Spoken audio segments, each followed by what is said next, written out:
Gomez. Who knows about that? That's our version of Roe versus Wade. We have to get rid of that. So the next governor is going to have the opportunity to appoint 4 state Supreme Court justices.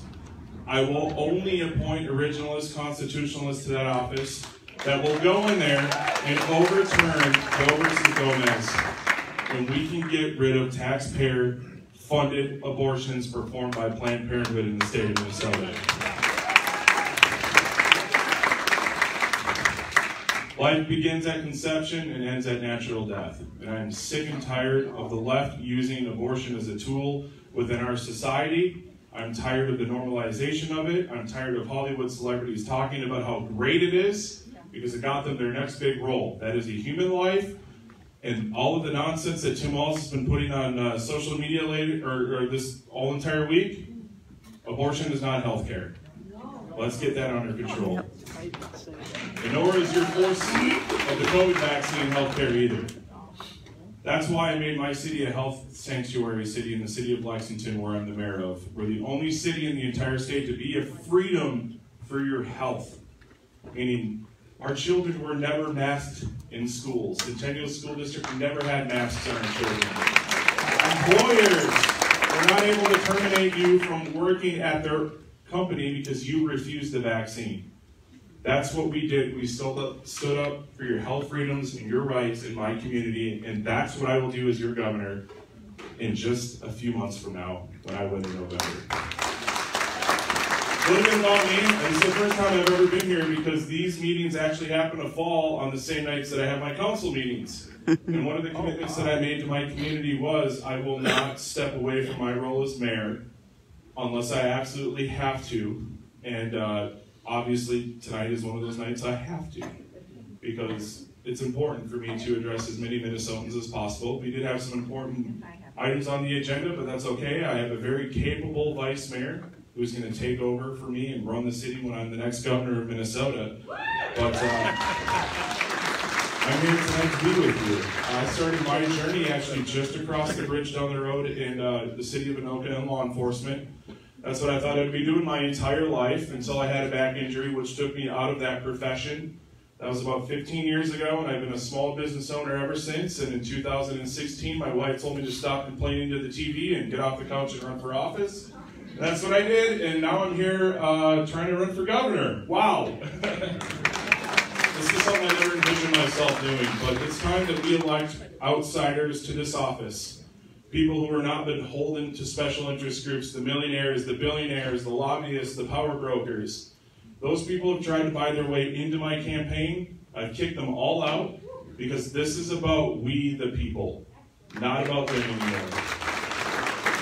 And let's face the honest truth, we're never going to save our nation in Washington, D.C., no matter how much they try to tell you that. That toilet is clogged and it cannot be flushed. Same thing with St. Paul, and that's why I did not take money from those organizations or those groups, and it's important. So I'm going to represent you as your governor. I'm going to give you a pathway to communicate with me.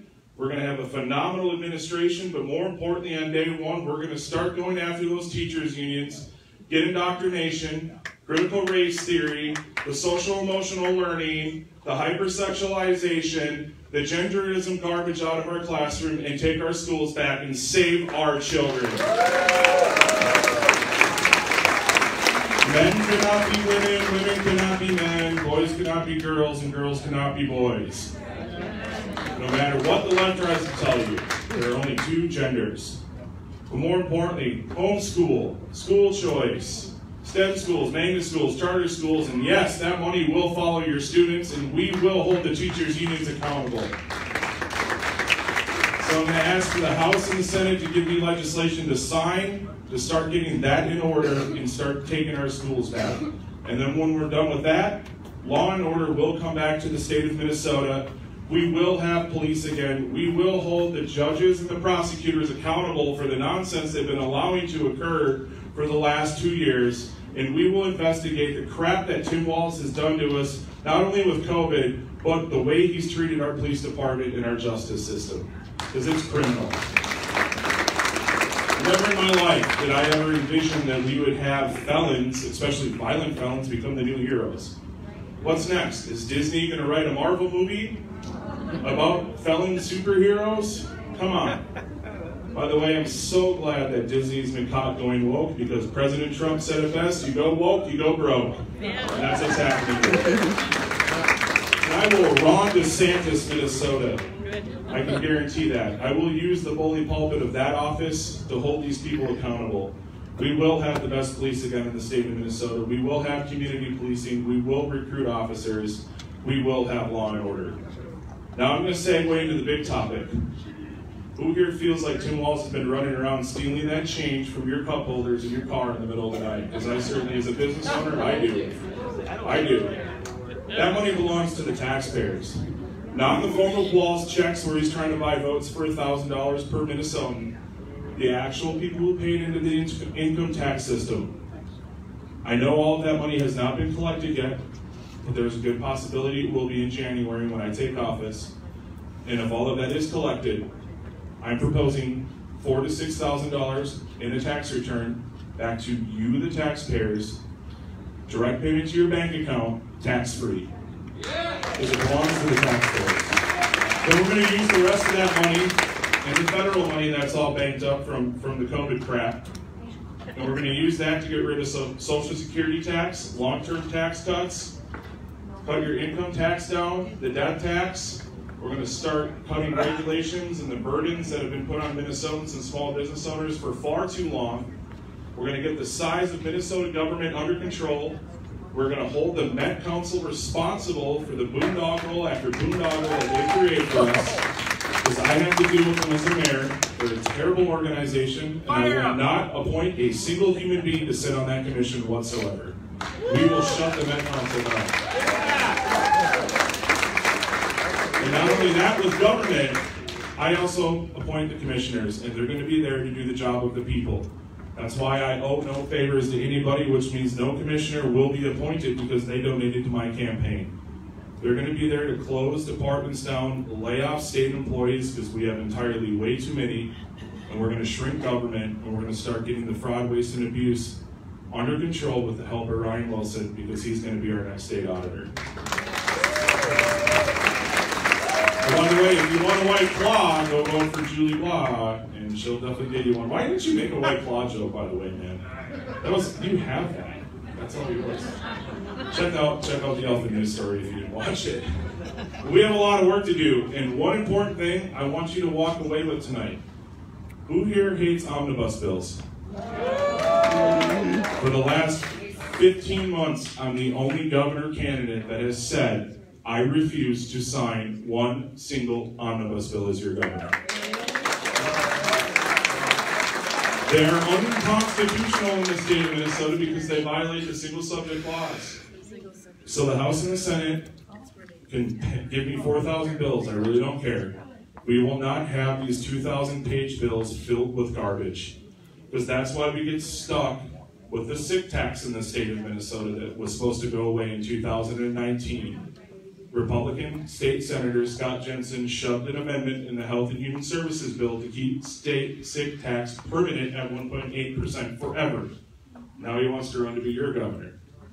That's why we have voting problems in the state of Minnesota with election fraud for our absentee balloting, because House File 3429 was passed through an omnibus bill that took our absentee balloting and made it unregulated and allowed anybody for any reason to vote absentee. That also gave healthcare workers that were in nursing homes and family homes and things like that to vote for your elders, to vote for people who were put in nursing homes, to vote and cast a ballot for you.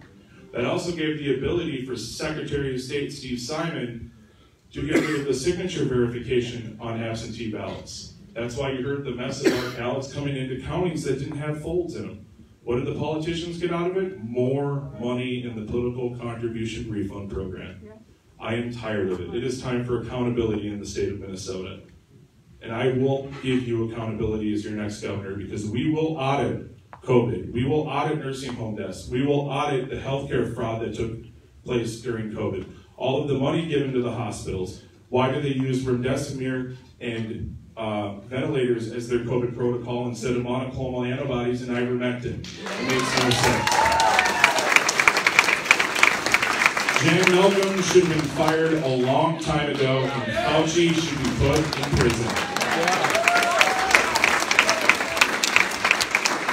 So I want to take some questions, but I need to make one last point very clear. I am not running for myself.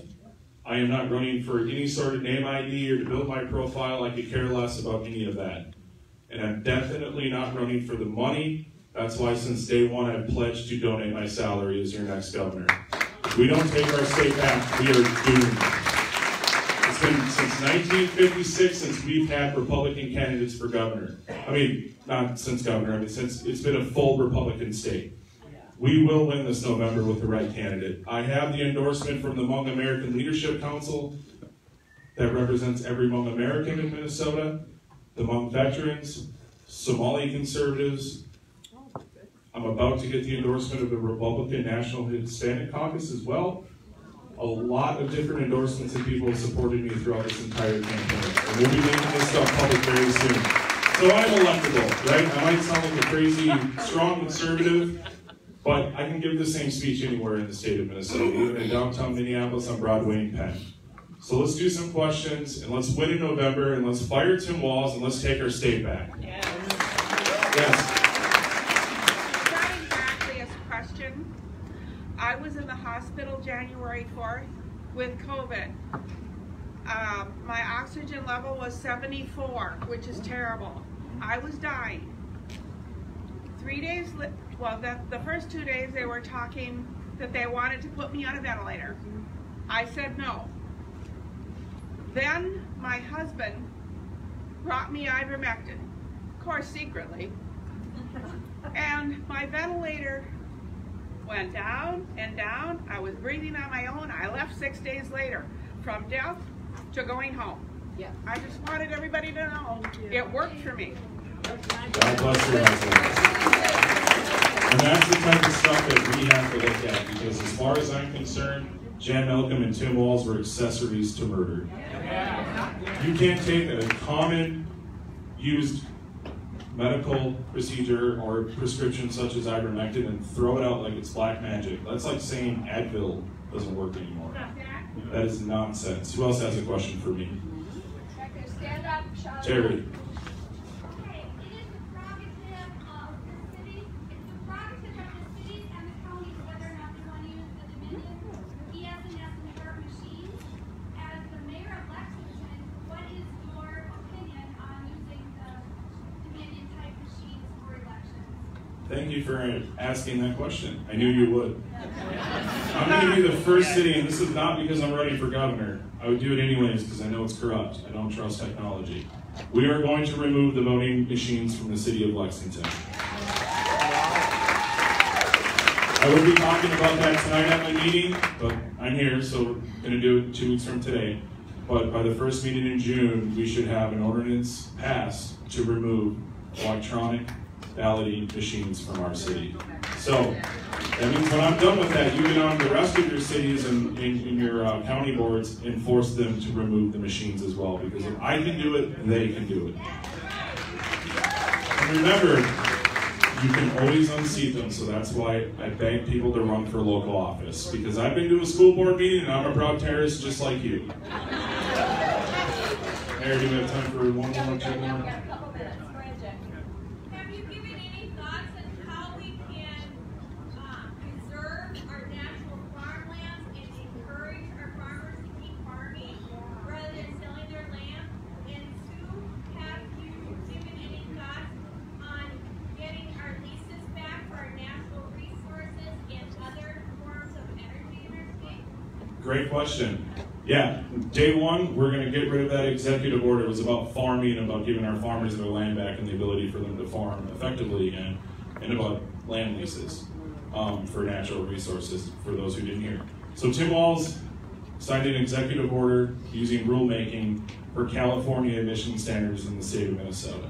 So that means he wants our farmers to buy electric tractors. Well, for those people who know farming, you can't combine 24 hours a day on an electric tractor. That's the dumbest thing I've ever heard. So we're going to get rid of that executive order that he signed. We're going to give our farmers back their land. We're going to get rid of the burdens that have been placed on them through the Department of Natural Resources, the Pollution Control Agency, and I am going to propose, after we audit the entire state of Minnesota for all the fraud, waste, and abuse and the garbage that has been going on for years, that we eliminate the tax on our family farms. That has to be done. And as far as the mining leases, I'm going to sign them anyways. We will take the land back. We will use the 10th Amendment of states' rights. And I will sign mining permits, and I will allow our mining community to get back to work in the state of Minnesota. And that is why I received the endorsement of Congressman Paul Gosar from Arizona, who co-chairs the Department of Natural Resources Committee in Congress. The man is an expert on mining because he's from the state of Arizona. Arizona is a big mining state, and he's going to help me get the state of Minnesota back on track. So, God bless everybody. For those that are going to the state convention, you really wanted it. One more, sorry. I just have one question. I'm a delegate, plus I'm an election judge. We use paper ballots here. So why are we using electronic stuff down in Rochester? Yeah. It's faster. Time is one thing, right? Because the permit or the contract they have expires at midnight or something on Saturday. I don't trust. We have to be out at that time in order to. I don't trust the clickers because there's no way to audit it, right? So I don't know why they didn't do Scantron, bulk fill in the bubble. It was only a little bit more money. But the delegates are going to decide what they want to do, whether they want to use the clickers or they want to do paper. Here's one thing that might happen with paper. We might leave with a no endorsement, and by no way do I support the hand clickers. But if we leave with a no endorsement, then that means that we're going to have a very contested primary, just to let you know. Yeah. So, if we can do the paper, I'm all in on the paper, okay? But just to let you know, for those delegates that are going to be there, be prepared to never go to bed until there's a nominated candidate on Saturday. Right. Just to let you know, and I'll be up with you. But you will not be able to go back to your hotel rooms and go to sleep until there's a nomination. So if you're all in, I'm all in. So God bless all of you. Let's do it. Let's win. Let's fire Tim Walz. Let's save the state. And if you just vote for me on your first round, then it'll just be done and over with. Let's take the state of Minnesota back. Thank you, Mary. I've been through one of those.